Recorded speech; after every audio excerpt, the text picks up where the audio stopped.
Filemão, capítulo 1, versículo 1. Paulo, prisioneiro de Jesus Cristo, e Timóteo, nosso irmão, a Filemão, nosso querido e amado cooperador. Nós encontramos aqui 3 nomes com 3 graus eclesiásticos bem diferentes. Encontramos Paulo, que era apóstolo. As Escrituras deixam claro que Paulo era o 13º apóstolo do Senhor Jesus Cristo. Os 12 já estavam ali completos. Matias substituiu Judas Iscariotes e ficaram ali completos 12 apóstolos, os 12. Clemente de Alexandria afirma com ênfase, com firmeza, que Matias, que substituiu Judas Iscariotes, era o Zaqueu, que subiu na figueira para ver o Senhor Jesus, porque ele era baixinho, E ele subiu na figueira, aceitou a Jesus, congregou com Jesus, e lá na frente se tornou apóstolo. Zaqueu, chamado Matias, que substituiu a vaga de Judas Iscariotes, que cometeu suicídio. Então nós encontramos aqui Paulo como o 13º apóstolo de Jesus Cristo. Encontramos Timóteo, que era um jovem pastor de igreja, empossado pelo apóstolo São Paulo para constituir presbítero nas cidades por onde passava, constituindo bispos para trabalhar na obra do Senhor. E encontramos Filemão, que era um cooperador, um homem que abriu a porta da sua casa para que ali fosse realizado um ponto de pregação. Ainda hoje é assim. As igrejas, elas nascem nas casas.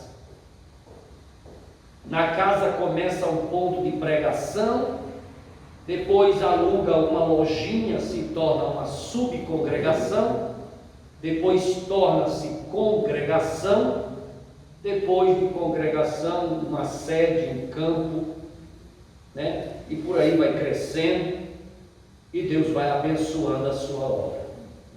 O versículo de número 2 diz: e a nossa amada Áfia e Arquipo, nosso companheiro de lutas, e a igreja que está em tua casa.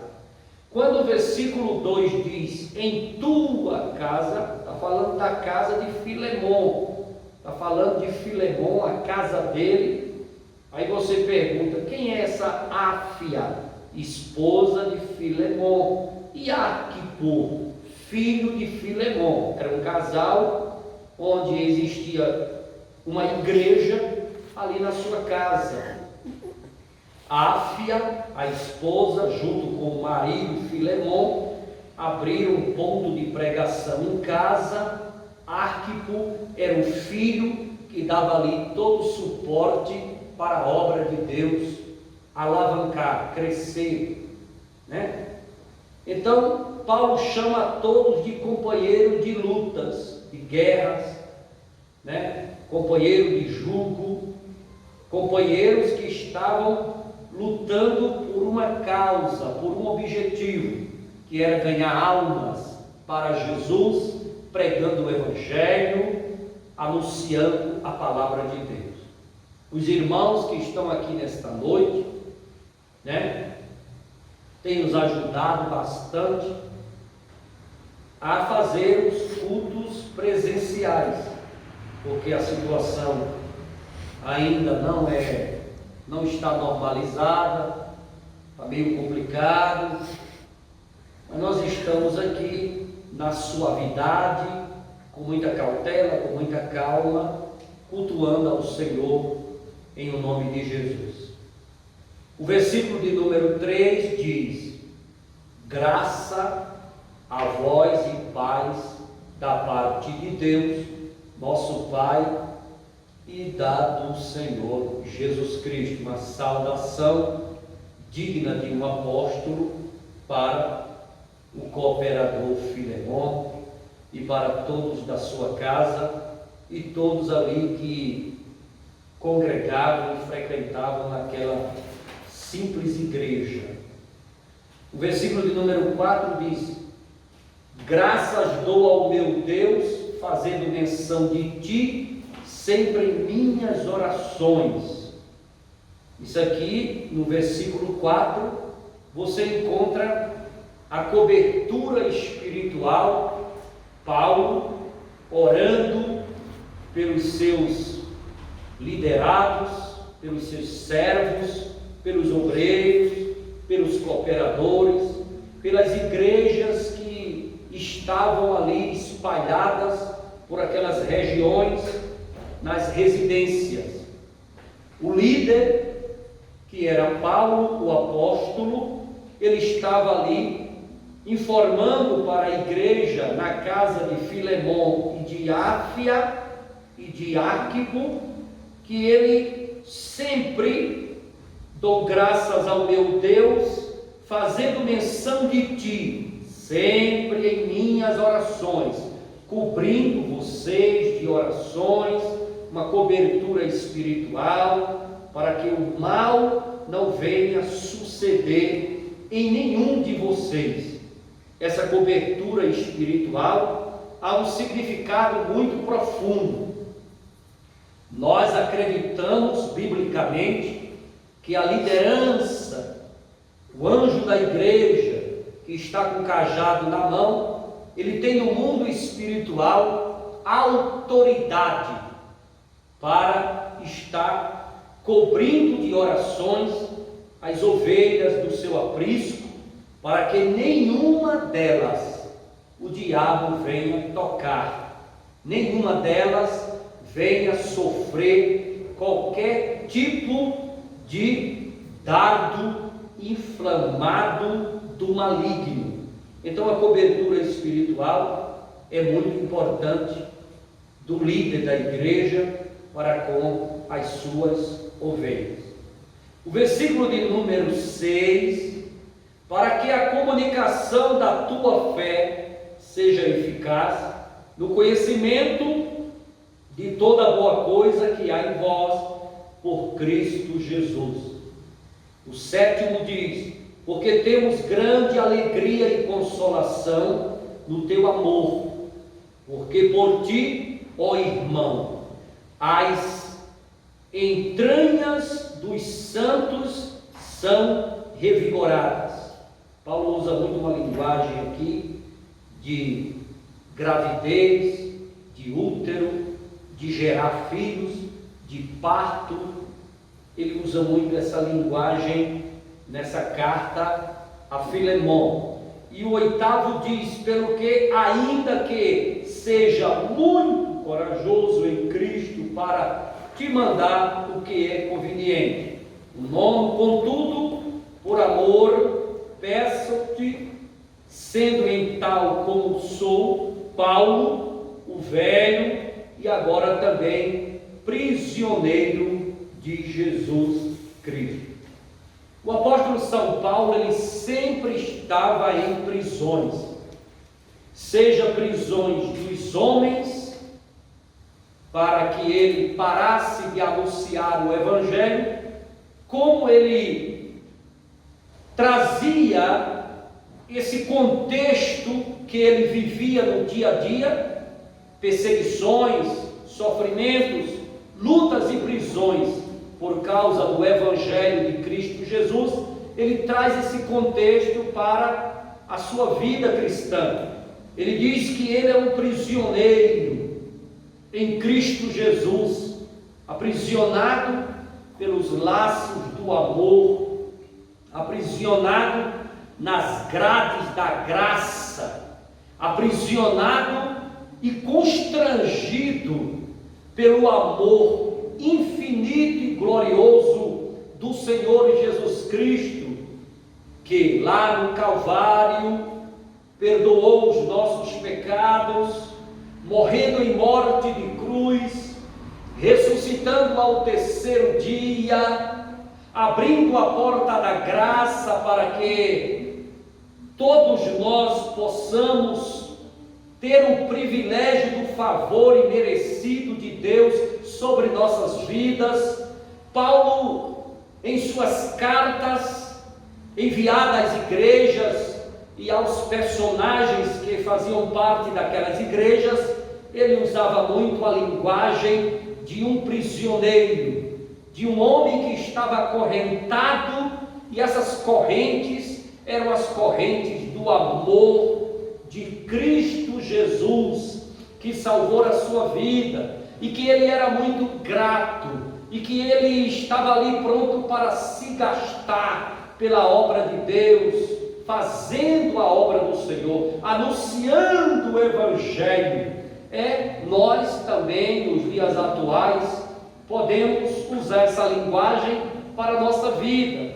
Nós estamos aqui porque amamos o Senhor Jesus, temos com Ele aliança, temos com Ele compromisso, responsabilidade, sabemos que foi o amor do Senhor que nos trouxe a este lugar, foi o amor do Senhor que nos fez reconhecer o estado miserável que vivíamos, em pecado, em carne, em mundo, em coisas malignas, e agora somos redimidos pelo sangue de Jesus, aceitamos o Senhor Jesus como Salvador da nossa vida, temos a certeza que o nosso nome está escrito no livro da vida, temos a certeza de que a igreja será arrebatada a qualquer momento, e nós iremos subir, cantar o hino da vitória, temos a certeza da salvação, temos a certeza que o Senhor nos perdoou, temos a certeza e estamos nos esforçando, crescendo em graça, em conhecimento, para não pecar, para não entristecer o Espírito Santo. Um dia o Espírito Santo entrou nos nossos corações,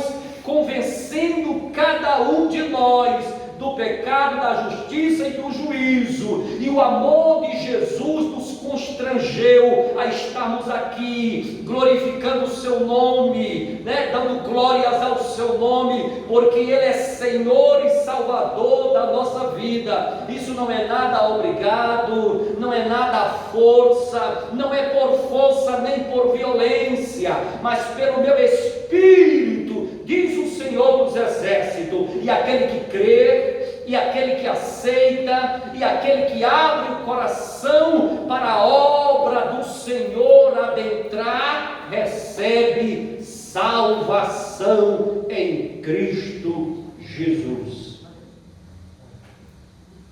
E o versículo de número 10 diz: peço-te por teu filho Onésimo, que gerei nas minhas prisões. Então, o versículo 10 deixa bem claro que o apóstolo São Paulo, ele usa muito uma linguagem de parto, ele usa muito uma linguagem de útero, parto, gerei, engravidar. Ele usa uma linguagem como se uma mulher tivesse ali em gestação com o seu filhinho no útero e vai a qualquer momento dar à luz. Ele usa uma linguagem que a Bíblia diz: aquele que ganha almas, sábio é. E o crente que verdadeiramente não quer a salvação só para si, não é egoísta, o crente que quer a salvação e que pratica o ID de Jesus, pregando e anunciando o Evangelho do Senhor Jesus Cristo, esse crente, essa pessoa, ela vai gerar alguém. Gerando alguém, ela vai ali se tornar o pai na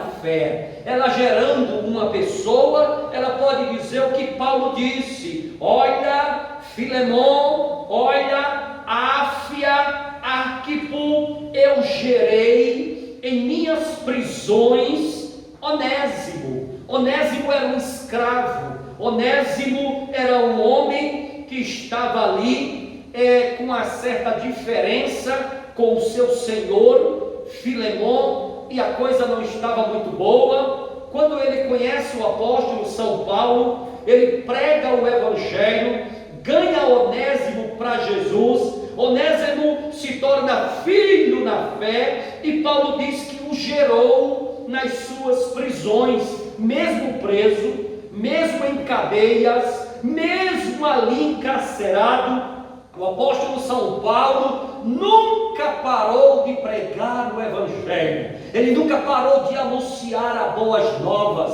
Ele mesmo em prisões ganhava almas, ele mesmo em prisões gerava filhos, ele mesmo em prisões nunca deixou de trabalhar, nunca deixou de anunciar, nunca deixou de pregar. Isso, quando nós olhamos o versículo de número 10 de Filemon, capítulo 1, versículo 10, isso nos dá um certo assim, uma certa tristeza no coração, porque se Paulo preso, encarcerado, em prisões, ganhava almas, o que falta em nós? O que está faltando em nós para gerarmos filhos, para ganharmos almas, para pregar o Evangelho, para não ficar só com esse Evangelho egoísta? Nós precisamos esvaziar o inferno, levar almas para os céus, anunciar as boas novas. E esse período de pandemia, coronavírus e outras coisas demais, parece que aparentemente tudo isso que está acontecendo, parece que tudo isso está contra a igreja. A igreja está sofrendo muito, porque a igreja está fechada, né? A igreja está fechada. Você passa em um bar, em um boteco,